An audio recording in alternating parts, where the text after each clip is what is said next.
Hello everyone, welcome to my new video. সকাল সকাল ঘুম থেকে উঠে বেরিয়ে পড়লাম কলেজের উদ্দেশ্যে। কেমনে পারে ভাই মানুষ কলেজে গিয়ে আড্ডা দিতে? আমার তো যেতেই বিরক্ত লাগে। তাও কি করার, বিরক্ত লাগলেও যেতে হবে, কারণ রেজিস্ট্রেশন কার্ডটা নিয়ে না আসলে তো আমি এক্সামে দিতে পারবো না। তার উপর আজকে আবার লাস্ট ডেট।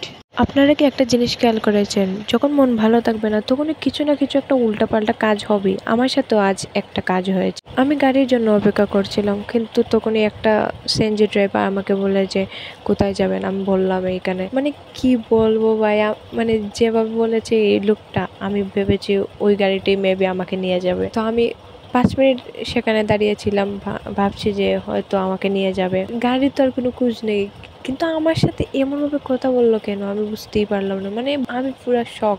তারপরে কি করে অন্য গাড়ি দিয়ে আসছি কলেজে ঢুকেই আমি ওই রেজিস্ট্রেশন কার্ডটা এনেছি অফিস থেকে। তারপর 5 মিনিটও দাঁড়াইনি, চলে আসছি, কারণ আমার কলেজে ক্লাস করা বা আড্ডা দেওয়া কোনোটাই তেমন ভালো লাগে না।